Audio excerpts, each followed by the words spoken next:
कन्हैया जी, आपने मोदी जी की बात किया, योगी जी का बात किया, कहीं पे भी राहुल गांधी का बात नहीं किया। दिल्ली से आते वक्त आप मिलके आए थे क्या? और दिल्ली से आते वक्त राहुल गांधी कौन है?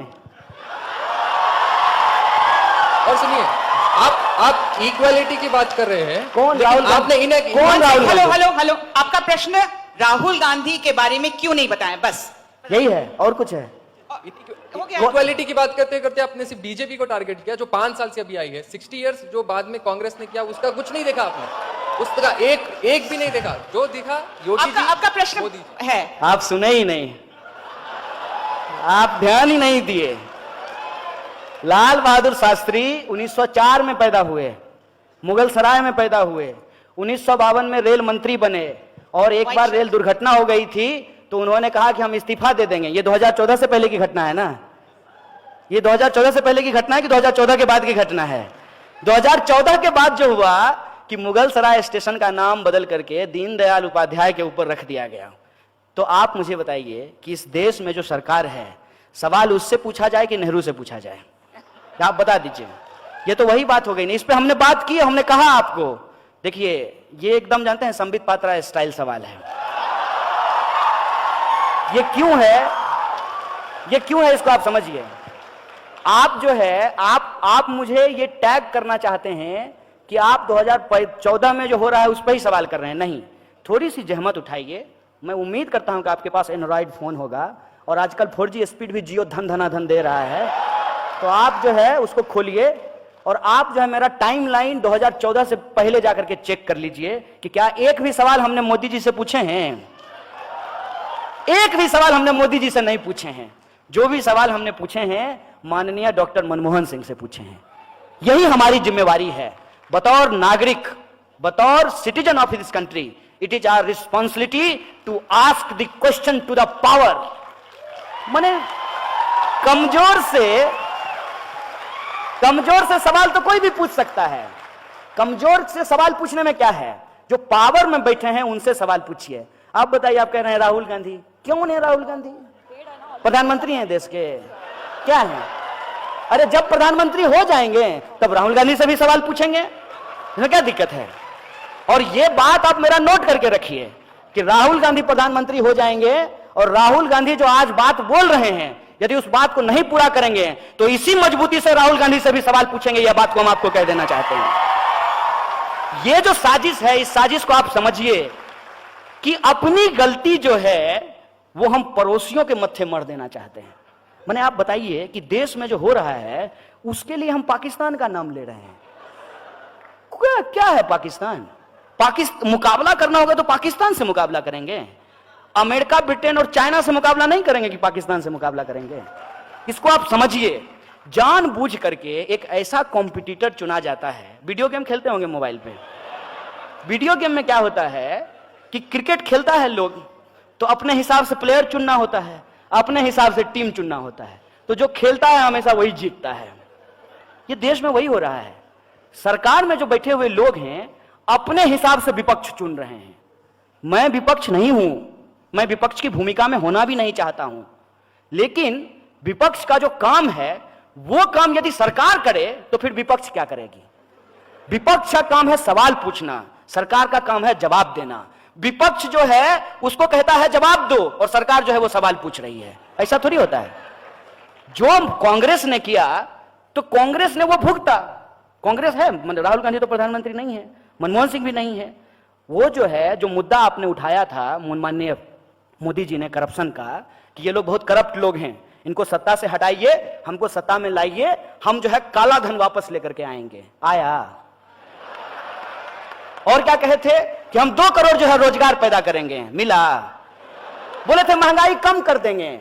जाते हैं ना तो हंसता हुआ नूरानी चेहरा प्रधानमंत्री का पेट्रोल पंप पे देख के लगता है कि काश जो है, काश मोदी जी का, जैसे उन्होंने प्रचार में 3D फोटो मोदी जी का घूमता था एकदम ऐसे चलते हुए 3D। हमको तो मन करता है कि पेट्रोल पंप वाले को कहें कि यार यहां भी 3D फोटो लगा दो प्रधानमंत्री का। कम से कम ये देख के तो महसूस हो कि असली प्रधानमंत्री हैं, देख रहे हैं। पेट्रोल का दाम जो बढ़ रहा है वो रोज देख रहे हैं, ये एहसास तो हो। ये सवाल किससे पूछा जाए बताइए? वो जानते हैं क्या करते हैं? ये सवाल वो जेएनयू के ऊपर रख देते हैं, ये सवाल वो हमारे ऊपर रख देते हैं। ये सब आप तो आप शरीफ आदमी हैं, आप बहुत अच्छे तरीके से पूछे हैं। लोग जानते हैं हमको क्या कहता है, लोग तो कहता है कि ये क्या बोलेगा, ये तो देशद्रोही है। अब बताइए, ये भी सवाल सरकार से पूछना चाहिए, जो हमसे पूछ रहा है। देश में गृह मंत्री हैं, कड़ी निंदा करते रहते हैं इसे हाथ हिला के। देश में जब गृह मंत्री हैं, देश में कानून है, देश में न्यायपालिका है। अगर हमने देश के खिलाफ कुछ बोला है तो हमको पकड़ करके जेल में डालिए। टैक्स का पैसा तो आप बर्बाद कर रहे हैं साहब, कि हमको जेल में डालने की बजाय हमको बॉडीगार्ड देकर के देश दुनिया घुमा रहे हैं, देश घुमा रहे हैं। ये सवाल किससे पूछना चाहिए? सरकार से ना, कि देश में अगर कहीं कुछ हो रहा है गलत, कुछ भी गलत, अगर मान लीजिए किसी ने नारेबाजी कर दी है, हम तो नहीं किए हैं, अगर किए होते तो आपको भरोसा दिला देते हैं। ये लोग डर की सत्ता कायम करना चाहते हैं, लोगों के सामने एक ऐसा तोहमत लगाते हैं कि लोग चारों खाने चित हो जाएं। किसी भी इंसान के ऊपर एक ऐसा आरोप मर दो कि उसकी सारे के सारे सवाल की लेजिटिमेसी चला जाए। जो सवाल हैं वो सवाल पूछना ही बंद कर दे, उसको इतना डराओ, यदि ना डरे तो गोली चलाओ, गोली चलाने के बाद भी नहीं डरे तो जान ले लो, नहीं माने तो जेल में भर दो। यही हो रहा है ना देश में। और आप तब भी कहते हैं कि सवाल जो है वो मोदी जी से ना पूछ करके राहुल गांधी से पूछा जाए। सत्ता से सवाल पूछा जाता है साहब, और सत्ता से सवाल पूछना चाहिए, और सत्ता किसी की भी हो, हर किसी से सवाल पूछना चाहिए। और हम हैदराबाद की इस आवाम को, गंगा जमुनी तहजीब को मानने वाली इस आवाम से हम यही अपील करना चाहते हैं, आप तमाम नौजवानों से यह अपील करना चाहते हैं कि कोई भी सरकार जिसको आपने अपना समर्थन दिया है, वो जब चुन करके आए हैं, उसका घोषणा पत्र आपके हाथ में होना चाहिए। मैंने ठीक है, आजकल ऑनलाइन का जमाना है, डाउनलोड कर लीजिएगा इनके वेबसाइट से, वो पढ़िए उसको और देखिए कि इसमें से कितने सवाल हल हुए हैं। और ये तो साजिश है ना, कि 2014 में भी ऐसा होता था, 2012 में भी ऐसा होता था, 13 में भी ऐसा होता था, तो मतलब ऐसा ही होता रहे तब तो बहुत अच्छा है ना। कि अभी बीजेपी कह रही है कि कांग्रेस के समय में भी गरीबी है इसलिए हम गरीबी दूर नहीं करेंगे। कल को यदि कांग्रेस जीत करके आए तो कांग्रेस कहेगी तो बीजेपी को जिता करके देख लिए, वो थोड़ी गरीबी दूर किया, अब हम भी गरीबी दूर नहीं करेंगे। इसका आप जेनेसिस समझ रहे हैं? ये जो सवाल जिस तरीके से आज उठाए जा रहे हैं, आप भी उसके शिकार हो गए हैं, ये हमको कहां पहुंचा देगा उसका मतलब समझ रहे हैं, इसका अर्थ आप समझ रहे हैं कि डेमोक्रेसी होगा ही नहीं, डेमोक्रेसी बचेगी ही नहीं। और इसका एक सबसे बड़ा जो खतरा हुआ है, एक आखिरी बात आपके सवाल को रिस्पॉन्ड करते हुए कहता हूं कि इस देश के एक पार्टी के एक अध्यक्ष को यह हिम्मत कहां से आती है कि वो कहते हैं कि 50 साल राज करेंगे। Who are you? राज करेंगे? ये भाषा कहां से आई है? कैसे ये भाषा निकाल पाते हैं लोग? क्योंकि उनको भरोसा है कि जब भी वक्त आएगा, कांग्रेस बीजेपी करके अपनी गलती किसी और के सर मढ़ करके, हिंदू मुसलमान करके, समाज का ध्रुवीकरण करके चुनाव जीत जाएंगे, हमको कौन हरा देगा? और हारने की स्थिति आएगी तो ईवीएम जिंदाबाद। ये जो स्थिति है, इस खतरनाक परिस्थिति को आप समझिए। कौन होगा प्रधानमंत्री? कौन होगा प्रधानमंत्री? अरे ये कोई मैंने रॉकेट साइंस है कि आपको समझ में नहीं आ रहा है कि कौन होगा प्रधानमंत्री? अरे जिसको जनता चुनेगी वो होगा प्रधानमंत्री, इसमें कौन सी बुराई है? लेकिन यह सवाल कैसे प्रोजेक्ट किया जा रहा है?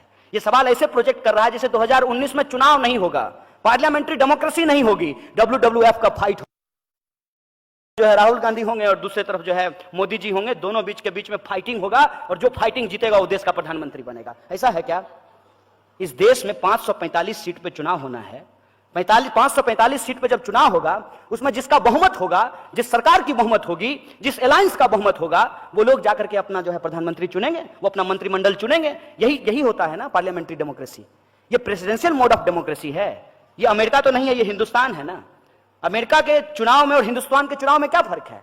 अमेरिका में प्रेसिडेंशियल मोड ऑफ इलेक्शन है, जनता सीधे प्रेसिडेंट का चुनाव करती है। हम अपने यहां सीधे प्रेसिडेंट का चुनाव नहीं करते हैं, सीधे प्रधानमंत्री का चुनाव नहीं करते हैं, हम एमपी का चुनाव करते हैं। और हमारे एमपी जो हैं वो जाकर के प्रधानमंत्री का चुनाव करते हैं। इनको कौन ये पावर दे दिया है? हाथ में जो है माइक ले लिया और कैमरा ले लिया और अपने आप को दुनिया का सबसे स्मार्ट आदमी समझ रहे हैं। आप कौन होते हैं डिसाइड करने वाले? जनता डिसाइड करेगी ना। जनता जिसको मैंडेट देगी, जिस पार्टी को मैंडेट देगी, उसका प्रधानमंत्री होगा। योग इसलिए बोला गया है ताकि आपको यह कहा जाए, ठीक है यार 90 रुपए पेट्रोल खरीद रहे हैं तो क्या है, लेकिन पप्पू को वोट दे दें। इसलिए बोला गया है। यह साजिश आप समझिए। ये इसलिए बोला गया है कि आप हर सवाल के जवाब में यह कहें तो क्या राहुल गांधी को वोट दे दें। यह इसलिए कहा गया है। और एक बात मैं आपको बता देता हूं कि राहुल गांधी पप्पू हैं कि नहीं हैं, यह तब पता चलेगा ना जब वो देश के प्रधानमंत्री बनेंगे।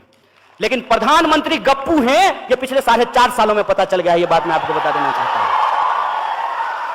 इसको इस तरीके से हम लोगों को सोचना चाहिए और पार्लियामेंट्री डेमोक्रेसी में जिसकी जिम्मेवारी जो है उसको वो जिम्मेवारी निभानी चाहिए। और बतौर नागरिक मेरी जिम्मेवारी ये है कि सत्ता हमको कितनी भी डराने की कोशिश करे, हम सवाल पूछेंगे और तब तक पूछेंगे जब तक हमको जवाब नहीं मिल जाता है। बहुत बहुत धन्यवाद।